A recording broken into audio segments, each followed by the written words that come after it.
The white linen tablecloth glowed under the restaurant's warm lighting, making the two champagne flutes sparkle like beacons. I stood frozen in the entryway of Lumiere, my hand gripping my phone so tightly my knuckles had turned white. 20 feet away, my husband of 11 years leaned across the table, his fingers intertwined with those of Valerie Nichols, the woman who had been redesigning our living room for the past 6 weeks. The woman whose husband, Daniel, stood beside me now, his breath coming in short, controlled bursts. "Are you sure you want to do this?" Daniel whispered, his voice barely audible over the gentle piano music filling the restaurant. I watched as Ethan brushed a strand of hair from Valerie's face, his wedding ring catching the light. My wedding ring. Our vows, our history, our future. All of it seemed to crystallize into a physical ache in my chest. "Yes," I said, my voice steadier than I expected. "I'm absolutely sure." As we stepped into the dining room, the maitre d' hurrying after us with confused objections, I felt a strange sense of calm descend. Everyone was about to get exactly what they deserved. 3 months earlier. "It's just not working anymore," I said, staring at our living room with its outdated furniture and faded curtains. "We've been in this house for 7 years, and we haven't changed a thing." Ethan looked up from his laptop, his dark-rimmed glasses sliding down his nose. At 42, he had somehow grown more handsome with age, the salt and pepper at his temples only adding to his appeal as the financial advisor everyone in town trusted with their futures. "So, buy some new throw pillows," he said with a shrug, returning to whatever spreadsheet had captured his attention. "I'm serious, Ethan. I want a change. A real change." I sat on the arm of his chair, forcing him to acknowledge me. We agreed when we moved in that we'd eventually make this place our own, not just live with the previous owner's choices forever. Ethan sighed, closing his laptop. "Megan, we just put $30,000 into the kitchen renovation last year. Can't we wait a bit?" The kitchen had been my concession, a practical upgrade rather than the aesthetic overhaul I'd been craving. At 39, I'd been feeling increasingly restless. My career as a freelance photographer had stalled during the pandemic and never quite recovered. Our decision not to have children had seemed liberating in our 30s, but now sometimes felt like a void that needed filling with something. "I've been saving my own money from the corporate gigs," I said. "I just want to do the living room. It's where we spend most of our time, and I want it to feel like us." "And what exactly is US?" Ethan asked, a half-smile playing on his lips. "I don't know yet," I admitted. "But I know it's not beige walls and a sofa from 2010. 2 weeks later, on Ethan's recommendation, I was sitting across from Valerie Nichols in her sleek downtown office. Her design firm had done several of his clients' homes, and he'd heard nothing but praise for her work. "I can definitely see why you're ready for a change," Valerie said, flipping through the photos I'd taken of our living room. "The space is good bones, but it's not reflecting who you are." At 45, Valerie exuded the kind of effortless elegance I'd always admired but never quite mastered. Her chestnut hair fell in a perfect bob, and her cream silk blouse probably cost more than my entire outfit. "Exactly." I leaned forward, immediately feeling a connection. I wanted to feel modern but not cold. Interesting but not cluttered. "And what does your husband want?" she asked, making notes on a tablet with a stylus. "Ethan? He just wants to be comfortable. And for it not to cost too much," I laughed. "He's practical that way." Valerie's smile widened. "Ah, yes. The practical husband. I have one of those too. Daniel's an architect, so you'd think he'd care about aesthetics, but at home? As long as his chair is comfortable and the TV is visible, he's satisfied." We shared a knowing look that felt like the beginning of a friendship, a rarity for me since moving to the suburbs. Most of my close friends lived in the city, an hour's drive away, making spontaneous coffees or lunches impossible. "Let's schedule a time for me to see the space in person," Valerie said. "And maybe bring Ethan into the conversation? Sometimes the practical ones surprise us with what they actually care about." I felt a flicker of annoyance. He trusts my judgment. Plus, he recommended you, so he's already on board. "Of course," Valerie nodded, diplomatic. But in my experience, homes work best when they reflect everyone who lives there. I agreed, more to be polite than anything else. Ethan had shown so little interest in our living space over the years that I couldn't imagine him suddenly developing strong opinions about fabric swatches and coffee tables. The first time Valerie came to our house, Ethan happened to be working from home, a rarity since his office had reopened fully 6 months earlier. "It's so nice to finally meet you," Valerie said, shaking his hand. "I've done work for several of your clients, but we've never crossed paths." Something shifted in Ethan's demeanor, a straightening of his posture, a certain alertness I usually only saw when he was impressing clients. "The Morrisons couldn't stop talking about what you did with their lake house," he said. "I've been curious about your work for a while." I glanced between them, surprised. Ethan had never mentioned being curious about Valerie's work to me. For the next hour, I watched as my normally design-indifferent husband engaged enthusiastically in conversations about natural light, traffic flow, and the merits of various woods for flooring. He even had opinions about colors. Apparently, he'd always thought a deep navy would look good on the main wall. "You've been holding out on me," I said after Valerie left, both amused and slightly irritated. "Since when do you have thoughts about accent walls?" Ethan shrugged, looking a bit sheepish. "I don't know. Valerie made it interesting, I guess. She has a way of explaining things that make sense." I should have been pleased that he was taking an interest.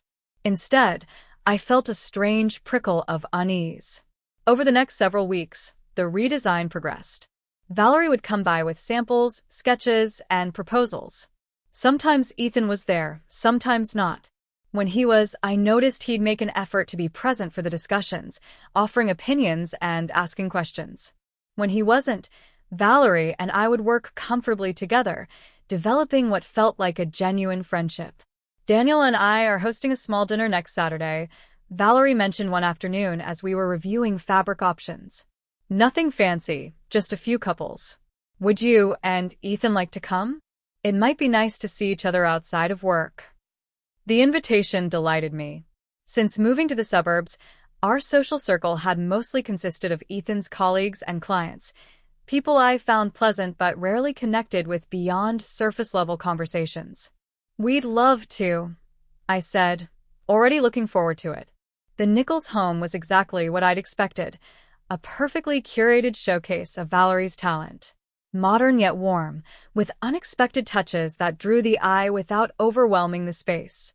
Daniel Nichols was taller than I'd imagined, with a quiet intensity that contrasted with Valerie's effortless sociability. While she fluttered between guests, he engaged in deeper conversations, listening more than he spoke. "So, you're the one keeping Valerie so busy these days," he said when we found ourselves alone by the drinks table. "She's quite impressed with your eye for photography." "Really?" I was surprised. I'd shown Valerie some of my work when discussing art for our walls, but hadn't thought much of it. "She showed me your portfolio website," Daniel nodded, pouring himself another whiskey.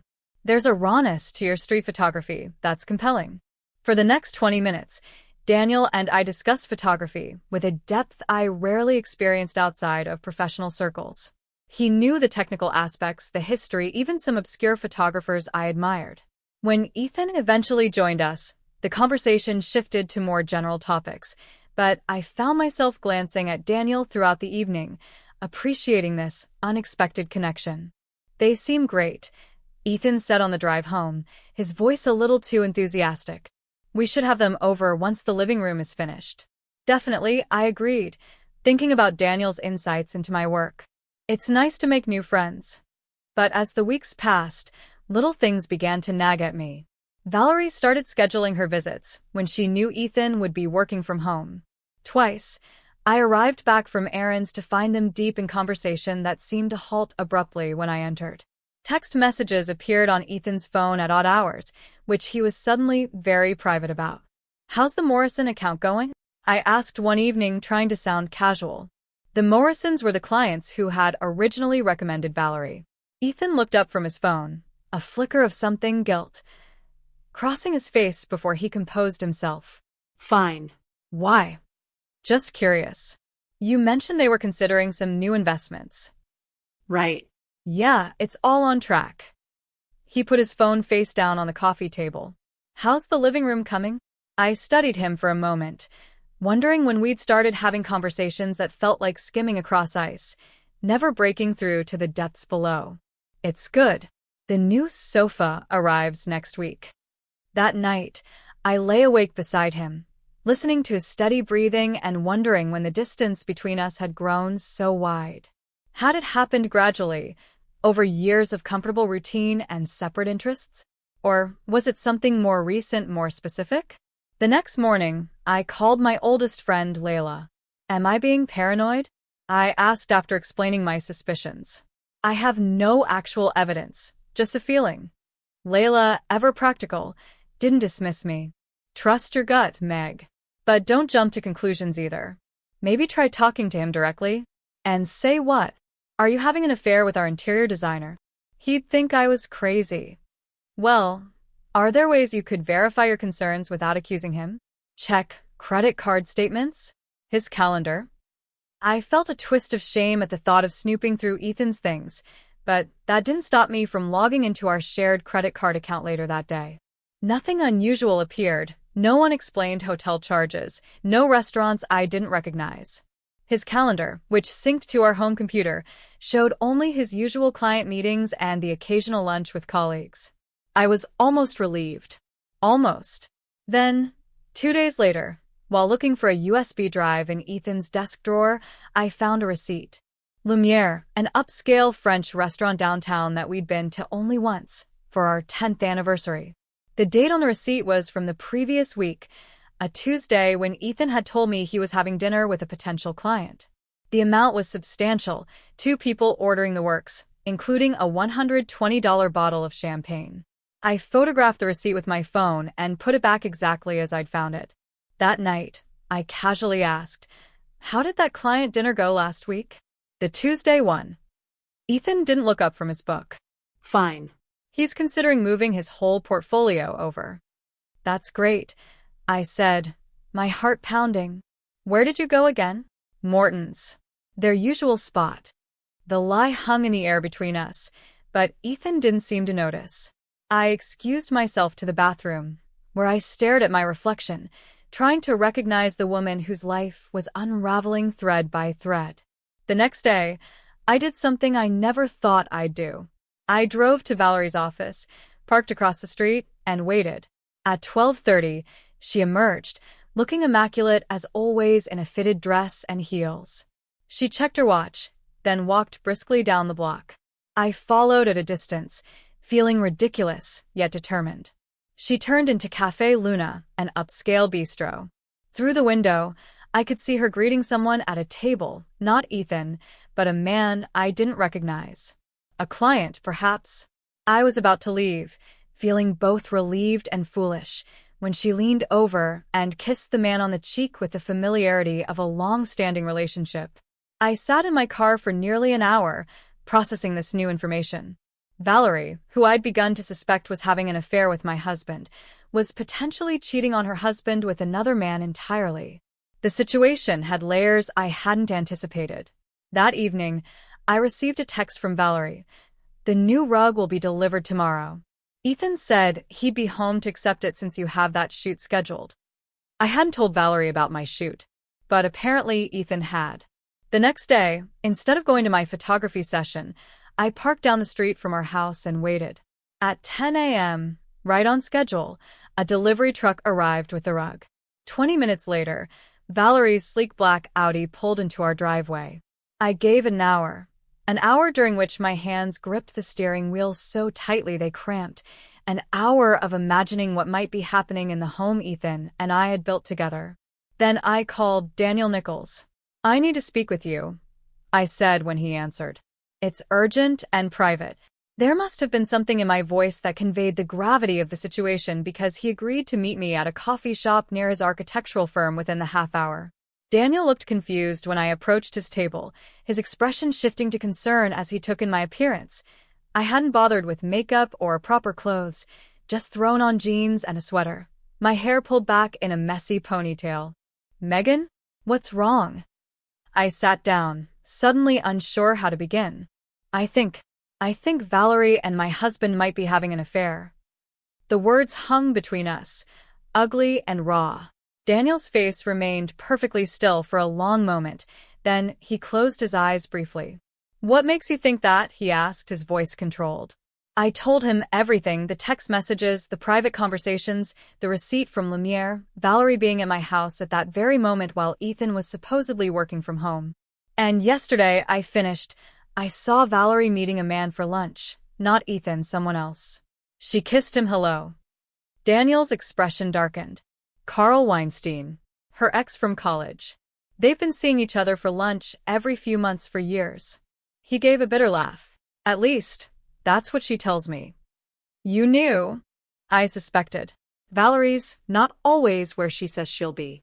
But I never had proof, and she's always had a reasonable explanation. He ran a hand through his hair. Until now, I guess. We sat in silence, two people united by the worst kind of commonality. What do you want to do? He finally asked. I hadn't thought that far ahead. I don't know. Confront them, I suppose. Separately? Together? With what evidence? I considered the options, each one feeling inadequate. I want to see them together. To know for sure. Daniel nodded slowly. I might be able to help with that. The next day, Valerie texted me that she needed to reschedule our planned meeting. A family emergency had come up. I responded with appropriate concern, all while knowing from Daniel that Ethan had also suddenly changed his schedule, canceling a regular Thursday client meeting. Daniel had access to Valerie's calendar through their shared family account. For months, she'd been blocking off recurring Tuesday lunches with various professional-sounding descriptions. The upcoming Tuesday showed client presentation Lumiere. She doesn't do client presentations over lunch, Daniel had said, his voice flat. And she's never mentioned your living room requiring a presentation at a French restaurant. Now, we had a time and a place. All we needed was the courage to show up. The weekend passed in a fog of pretense. I smiled at appropriate moments, discussed mundane household matters, even slept beside Ethan while maintaining the facade of normalcy. Meanwhile, a cold, hard knot of certainty grew in my chest.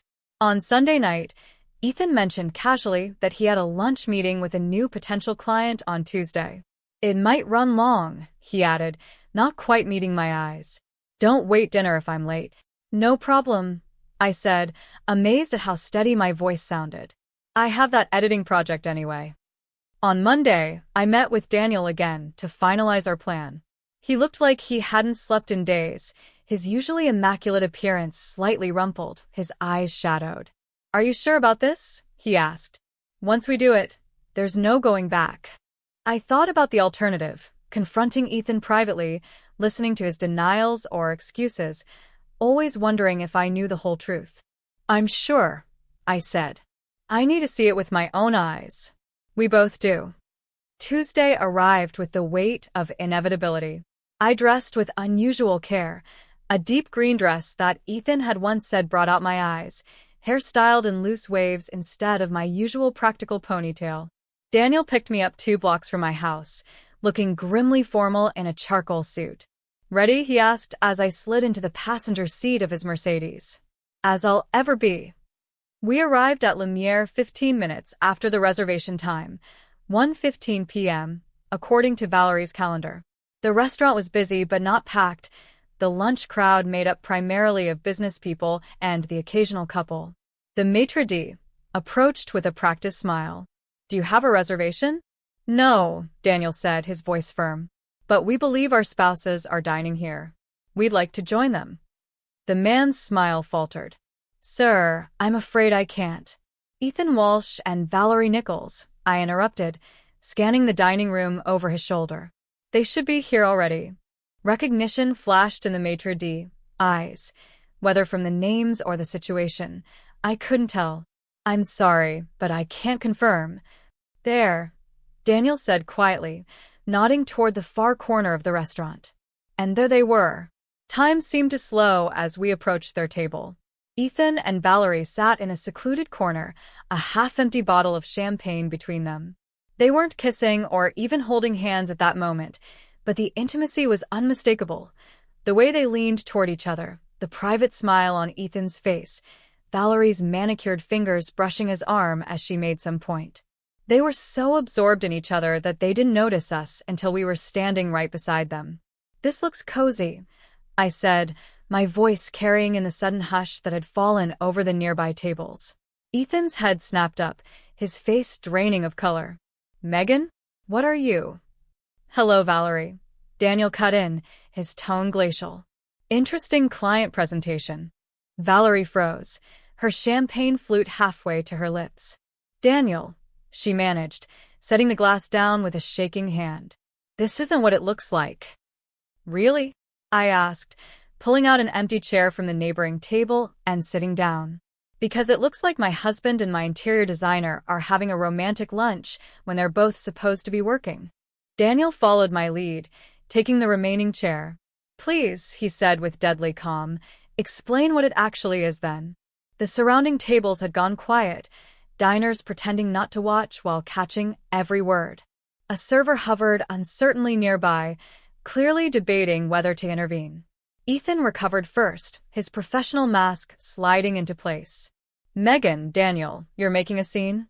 Why don't we discuss this somewhere private?" "Why?" I asked, loud enough for neighboring tables to hear. "Are you embarrassed to have people see who you really are?"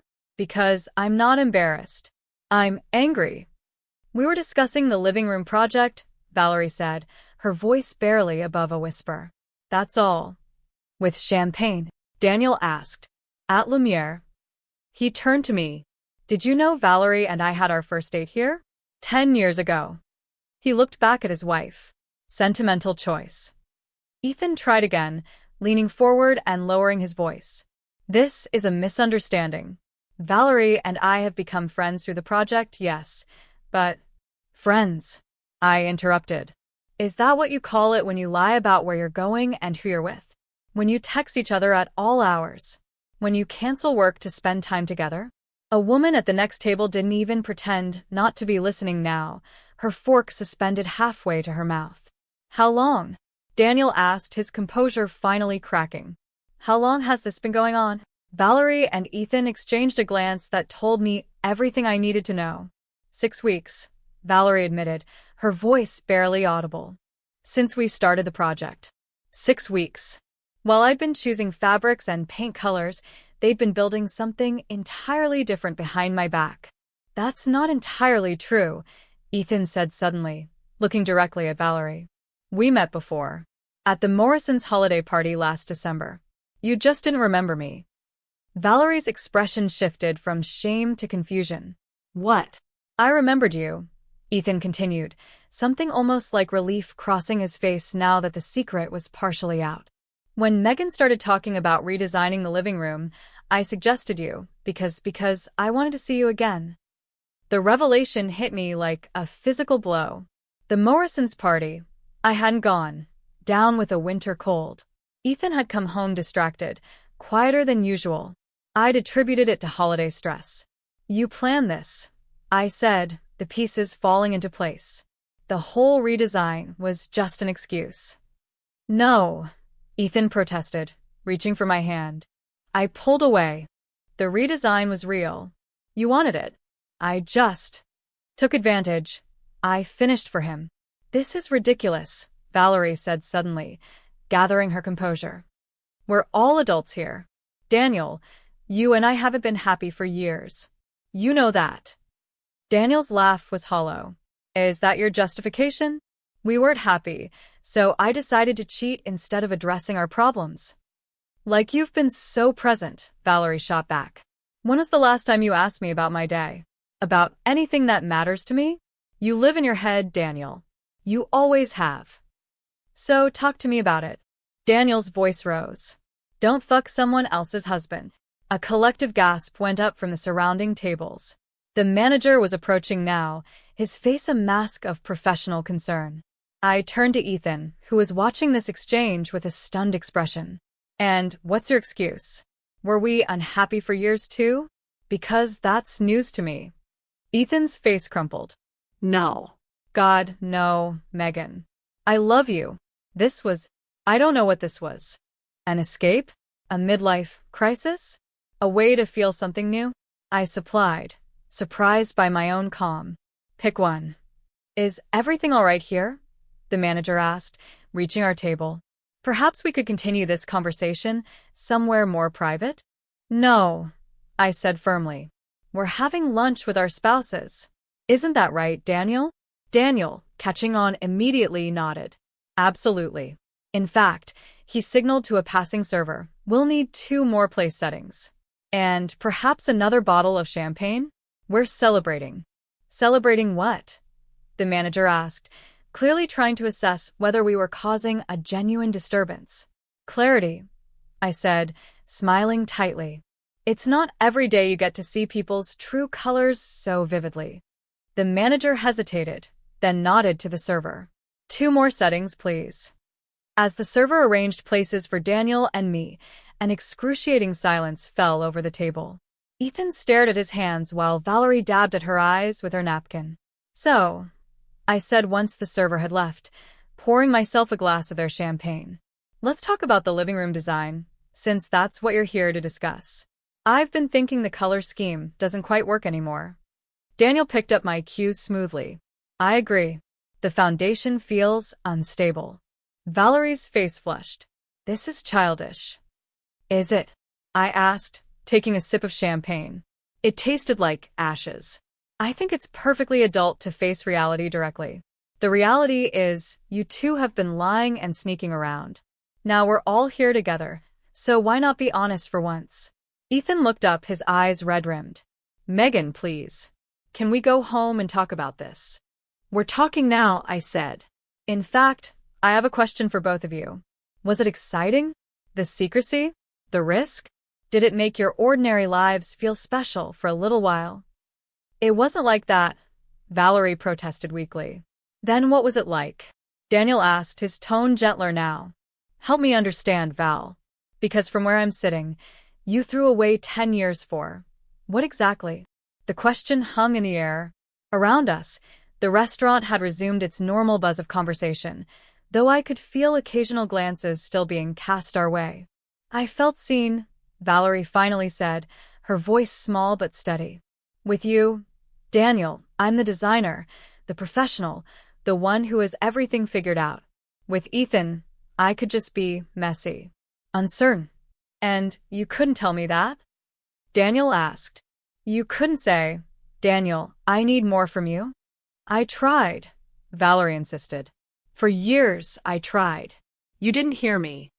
Daniel absorbed this, pain etching lines around his mouth. Maybe you're right, he conceded. But this. He gestured at the table, at Ethan.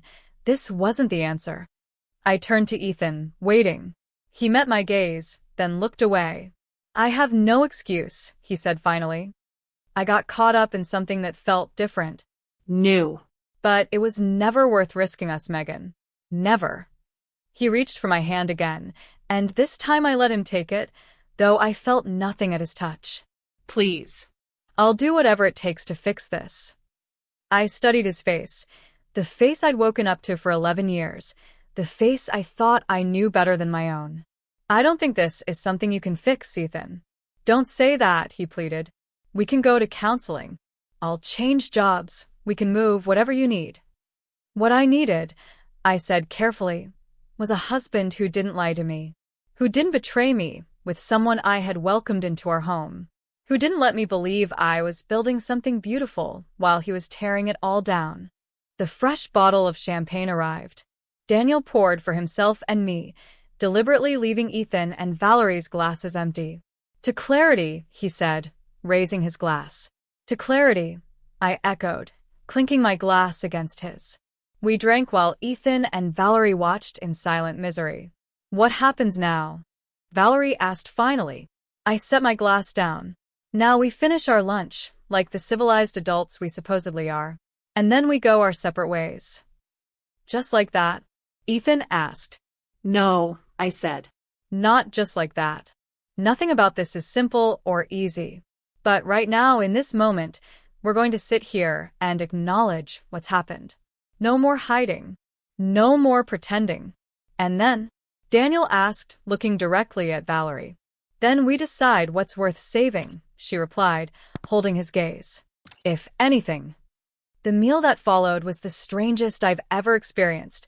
For people sharing a table in the aftermath of devastation, picking at expensive food that none of us tasted. We talked, haltingly at first, then with increasing honesty as the initial shock wore off and resignation set in. I learned that while Ethan and Valerie had been physically involved, their affair had been as much about emotional escape as physical desire. Valerie confessed that she'd been feeling increasingly irrelevant in her marriage, while Daniel acknowledged his tendency to retreat into work when faced with emotional complexity. Ethan, when finally pressed, admitted to a growing sense of stagnation, not just in our marriage, but in his life overall. I turned 42 and suddenly realized I'd been on autopilot for years, he said, his voice hollow. Same job, same routine, same everything. And you didn't think to talk to me about that? I asked, the hurt fresh again. You seem content, he said. I didn't want to disrupt your happiness with my midlife crisis. So, you disrupted it with an affair instead. He had no answer for that. By the time the bill came, which Daniel and I insisted on splitting, over Ethan and Valerie's objections, we had reached an uneasy truce. Not forgiveness, not by any means, but a fragile understanding of how we had arrived at this moment. Outside the restaurant, standing on the sidewalk in the bright autumn sunshine, we faced the practical reality of what came next. I'll get my things from the house tomorrow, Ethan said quietly. I can stay at a hotel tonight.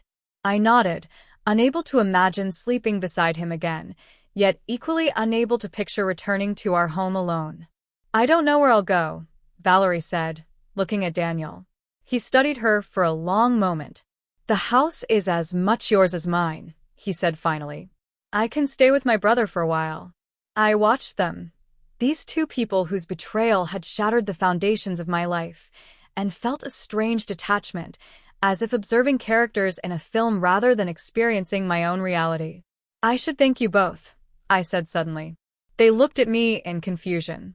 For showing me the truth before I wasted any more years believing in something that wasn't real. Megan, Ethan began, but I cut him off with a raised hand. I'm not saying there won't be good things ahead for any of us, I continued. Maybe there will be. But at least now we're making choices based on reality, not illusions. Daniel offered to drive me home, but I declined. I need to walk, I said, to clear my head. As I turned to leave, Valerie called after me. The living room design.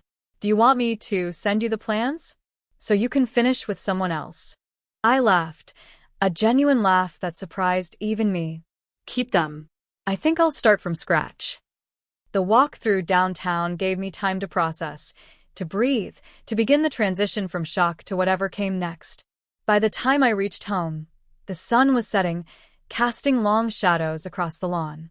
Inside, everything looked exactly as I had left it that morning. Coffee mug in the sink, mail on the counter, the half-finished living room with its paint samples and fabric swatches. Yet everything had changed. I moved through the house slowly, seeing it with new eyes. This space that had been ours would now be just mine, to reshape, to reimagine, to reclaim.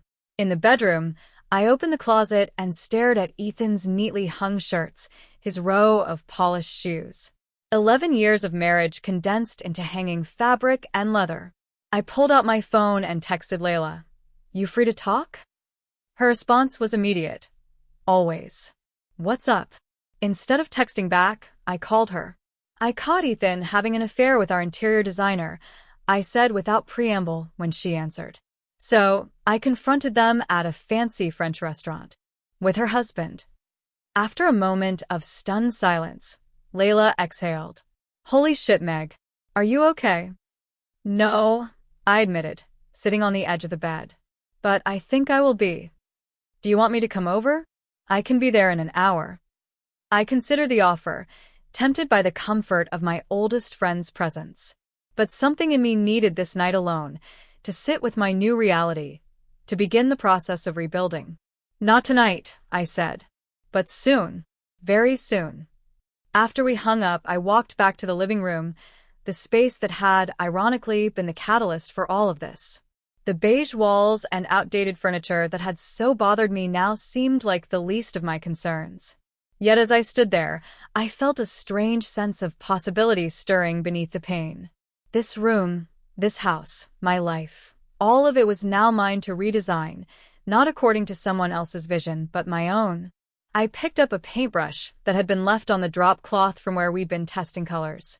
Without overthinking, I dipped it into the sample can of deep navy, Ethan's suggested color, and drew a single, decisive line across the beige wall. It wasn't forgiveness. It wasn't even acceptance, not yet. But it was a beginning, messy, imperfect, and entirely mine. 6 months later. The gallery was crowded for a Thursday night. People clustered around the photographs that lined the walls.